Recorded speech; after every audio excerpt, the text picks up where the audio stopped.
Mike McCool here in the Royal Examiner Studio, and with me today I have Robin Miller. You are the Executive Director of WATS. Now tell us what that is. WATS stands for the Winchester Area Temporary Transitional Shelter, and we are a low-barrier shelter that operates in Winchester, Frederick County, and Clark County, though we will take people from anywhere. Right. It's an open door. If you show up, right? If you show up, we're going to do our best to take you in. Okay. We operate during the day. We have our warming center, and we also operate overnight at different rotating churches throughout the week, and we also have paid staff that work with our guests to get them the items they need to actually end their homelessness. You were here last year. Yes. And we talked about some events and things that you have going on. And we were just talking, the homeless situation, it's everywhere. Yes, it is. And it could be us. I mean, they always say you're 2 weeks or 2 paychecks away from the street. I mean, right. That seems to be what I hear all the time. Yes. You think about it, Yes, it is. I have more than one person in my shelter right now that said, I never thought I would be here. It happens, and when it happens, unfortunately, most people don't know how to maneuver the system that's in place to help them. That's right. Because it's complex. It's not just you go here and everybody takes care of everything. It's no, you go over here and you go over here and you go over here and it's quite a complex, confusing process. It is. But you have places like your shelter. You have a warming station. That's something new, isn't it? Or did you have that first? No, the overnight was first. It started in 2009. The warming center was started in 2020 during the height of COVID because the guests had no place to go. Right. Literally, you couldn't go to the library. You couldn't go inside of McDonald's. You couldn't go anywhere, and you have to go to the bathroom. Sure. So we opened our doors then, and it's actually the most popular thing we offer. Twice as many people come to that warming center than they go to the overnight shelter because you have people living in their cars. You have people living just couch surfing on somebody's couch overnight, and they need someplace to go during the day. Right. That was a term I heard not too long ago, was couch surfing. Yes. And when you think about it, that was something we did as kids, when we travel around. Right. And you stay at friends' house, and things, but they put a name to it, but now people do it as a place to live. I mean, because they're literally homeless. Yes, and they have no other place to go. They're usually, somebody's rental where they're not really supposed to be. They can get in trouble with the landlord. And we see a lot of that in the news, these squatters that are coming into these properties, and it's dangerous. It's very dangerous. So tell us a little bit about WATS and all the great things that you do, and I know we have some events coming up. Yes, we do. We are having a spectacular year, not just sheltering people, but also really helping people end their homelessness. Right. We had a guest who had been with us on and off for 4 years, and he was finally able to reconnect with family out of state. And with help from Victory Church, we were able to send him to Missouri, where he is doing wonderful. He has already gotten a job. He's only been there for 2 weeks. He already has a job. He's already signing up for school. It's reconnecting people to family and having that network around them that can surround them and help them, because they're very hurt and they need that lifting them up. Sure. And so we've been able to help a lot of people no longer be homeless. And that's always the goal. Unfortunately, there are more homeless people coming at us than we can keep up with. We've already served over 170 people at our warming center. We've served over 90 people at the overnight shelter. Last night we had to go up to 45. Thankfully, we're in a very large space where we can do that in Clark County. Because we just can't keep up with the need that's in place. So do you have a transportation way to pick people We do. up? We have a bus, and we have a bus stop, and everyone knows to go there. Because of the extreme cold, we are operating our warming center for the entire 12 hours until they can go over to the overnight shelter. Okay. Right. And that kind of rotates, like you say. It does. It some of the rotates area every churches. Saturday. This week we're in Clark County. Next week Grace Lutheran will be hosting it. They will be out at Stonewall Rewerton, so they have a bigger space because, like I said, our numbers have been in the 40s and 45, and it's really hard to turn somebody away when it's 8 degrees outside. Yes. So you just try to find space for them and hope it's okay, but you too have to realize it has to be a safe space for everybody. You can't just cram people on top of each other. It gets overwhelming for some people who have mental illness, and also if there's an emergency, someone could not get out because there's too many cots in the way. So you have to make sure it's safe for everybody. So tell us about this event. We participate in an international walk called the Coldest Night of the Year. It is for people who are homeless, hurt, and hungry. And last year we had over 400 participants. This year our goal is 700 participants. It's a simple 2K or 5K walk around downtown Winchester. You will walk past our guests. Last year they were moved to tears. I'm gonna cry. That so many people came out to support. Excuse me. So many people. Emotional. It is emotional. That so many people came out to support them, because when they saw 400 people walking, saying, "No, we really do want to help you," it meant so much to them. On the 5K, you'll walk past our bus stop, so you get an idea of what it's like for them to have to be transported all over the place.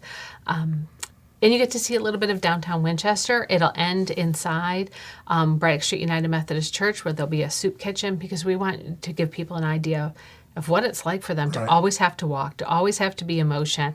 Come in and you just get this little bit of a meal. Sure. And that's all you have to sustain you. What they say, walk in my shoes, and you'll see how Exactly. how what I go through. It's real easy to judge people from a distance, and real easy with our, I call the anonymity of the keyboard. Yes. And you'll see things.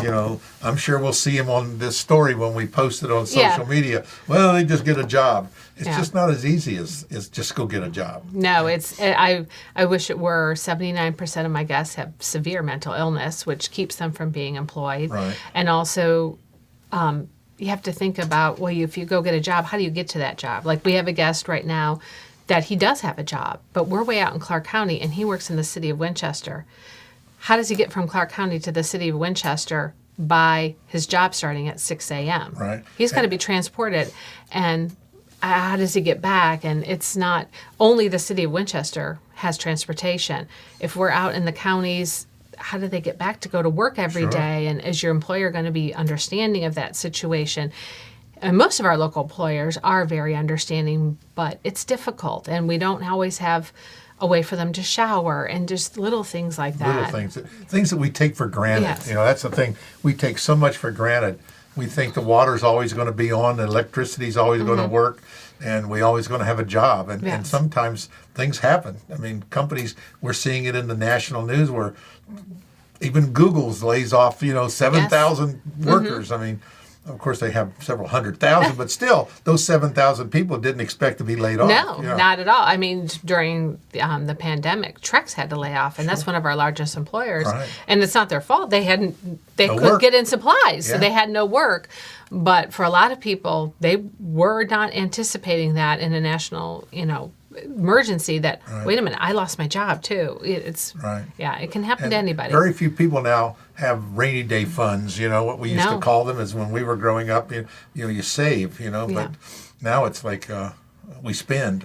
Well, not just that, is the price of everything is Everything's going gone up. up, We right. have 2 guests in our shelter right now that have the funds. They have money. They have jobs. They should be able to move into an apartment, but there are no apartments. There are no apartments, yeah. Especially under $2,000, which they have because of the way Section 8 works. It has to be under 920. Right. That doesn't exist in Winchester No. anymore. And then and like you mentioned, Section 8, there's only a very limited number. Very People get on the limited. waiting list. Sometimes they're on there for 2, 3, 4 years. Yes, or more. or more. Yes, it's a long process. So we want to move people out, but you have to have housing to move somebody out to. Right. It's like, it's a three-legged stool, jobs, workforce, and housing. They all kind of go together. Well, we want jobs, but you don't have a workforce for the job. Or you got workforce, but you have no jobs. But you can get jobs, but you have no housing. So it's kind of like, what do you do first? And it's depressing, because why do everything the right way and you're still stuck in a homeless shelter? And how do I tell my other guests, no, look, if you get a job and we work on your mental health, it'll be better when the person next to them who is doing everything right is also still homeless in a homeless shelter. Right. So it's depressing. It is. I mean, and like I said, no one in their right mind wants to be homeless. No. And so we see a lot of people, though, that are not in their right mind, and that's where we have a lot of issue. That's trying to take care of people. And I think everybody wants to help. Yeah. And no one minds giving people a helping hand. I don't think people like to do for them, but they do like to help. No, and that's all they really want is a helping hand. We do have staff that works with them to get them what they need, but we let them lead. We don't tell them, this is what you have to do. Right. We say, what do you need? What's the simplest step we can do? And once they accomplish that, you will reward them and say, this is great. And so they feel like I can keep going. Because a lot of people, and I've had people say to me, I just want to be homeless. No, it's just so hard to get out of homelessness that they've just given up. They've given up. And, or they've alienated their family so much that their family just basically just wipe their just don't want anything to do with them. Don't call me anymore. Lose my number. Exactly. And sometimes for their own protection, they've had to do that. Yeah. And that's one of the reasons we go from church to church and we move all over the place, because we're trying to help them find another community, because that support is enormous just for your mental health, to know that I can call somebody when I'm not feeling good, or just someone to talk to. Right. Well, like I say, our society is just so mobile now that, like you mentioned, this person that's touched in Missouri, you've got to touch with their family. It's pretty rare that you have no family. I mean, pretty rare. But, so there's somebody out there, but sometimes we don't even know who they are. No, and sometimes they don't. Yeah. I mean, this guest, unfortunately, his mother passed away, which is how the family member found out, and then found out about him. And it was just, he didn't know they were out there. Yeah, I didn't know. Yeah. So they're out there, and so it's great to have someone help them find that. Of course, we work with Michelle Smeltzer here. Hearts, wonderful. Yes. And so we want to, it's not just isolated to Winchester or Front Royal. We see in the national news of homeless, living in tents and streets, and of course, when the president comes, they got to push them out of the way. They got to hide them. But the problem doesn't go away just because you don't see them. Out of sight, out of mind. Yes. And I think that your event is kind of drawing this to the, Yes. walk out there and walk out on that cold night. Right. And see what it's like for them, and just to support them, and know that, we really do care, and we do want to make change. We'll have Michelle in here soon, because they put out an event as well. Yes. They camp overnight. Yes. Sleep in your car night. Just see what it's like, and try to do that for, summer. Yes. I can remember taking a nap in my car in the summertime, driving, got so tired. It was not fun, and that was for like an hour. Exactly. And it's hard, and they're living, sometimes people have been living in them for years because they can't get out of it. Yeah. Well, Robin, I know you guys do a lot of work, and we'll put the information tell us about when this event is. I don't know if we mentioned that or not. It's February 24th. And it's from 4 p.m. to about 6, 7, however long it takes you to walk. It's Rouse Hall will be leading us out. And it's, like I said, you're walking around the Museum of the Shenandoah Valley in downtown Winchester. It's actually a beautiful walk. Right. But you also get to see many of our homeless guests, and you get to begin to see how Watts operates and how they have to get on a bus and be transported. And you get an experience of what it's like. Your Braddock Street, which is the host of the event, is also a host of Watts, so you get to see where they would sleep at night and things of that nature. Well, all this is to get some support. Yes, it is. And we want people to support all our homeless shelters, and obviously, we're biased to Front Royal because we're here, But it's a national event. I call it a disaster almost that people are homeless, and a war on homelessness. I think that phrase has been used, and we need to tackle that. But I think everyone in their heart wants to help, and this is a great way to kind of motivate people to say, look, just kind of get a touch of it, see what it's like, and.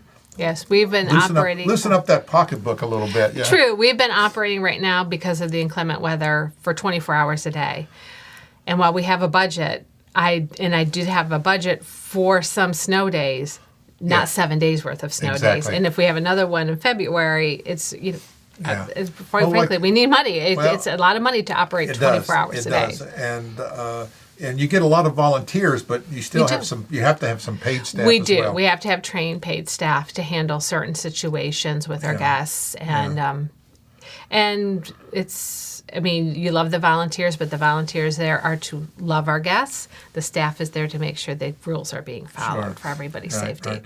And a lot of churches, our area churches, have stepped up and are supporting these works. Here in Front Royal, we have quite a few that have stepped up and works with Hearts, and in Winchester, I know, and that's good. It's good. It's amazing. I mean, honestly, Watts would not exist truly without the churches, because they actually founded the Watts, and it's not just about it's not just about that they host. They also support us there financially. They also support us with in-kind donations. But more importantly, they really do work hard to help those guests. When I sent that guest to Missouri, I don't have money to send people. Sure. Another church, Victory Church, bought that ticket so he could go. I had a guest who could go to Maine. Another, it's just they work very hard to make sure, well, okay, what does this person need?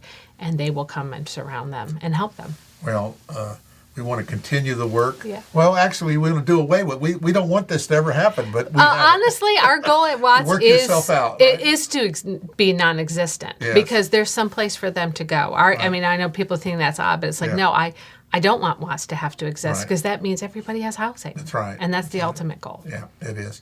Well, we will put all the information below the Yeah. story here, how to get a hold of you, links to your website, Yes. the dates and the times of your coldest night walk. Yeah. I thought that was last night, but Yes, it's if it's too cold, I'm not sure who would come out to walk. but that's okay. They still write you a check. Yeah. But snow all day Friday. So when it's snowing on Friday, you think about the homeless in our community Mm-hmm. and things that you can do. The walk is great. Checkbook is great. And anyone can participate from 1 to 100. Yeah, and I think it's a good opportunity to bring your kids and walk and just to see it. And Yes. Start Start the a conversation that conversation. not everybody has a safe home to that's go right. to. That's it. Yeah. I think the word there was safe. Sometimes people have Yes. a home, and that's another situation. Yeah, that's a whole People other are pushed out. situation. Yeah, so that's another Yeah. talk.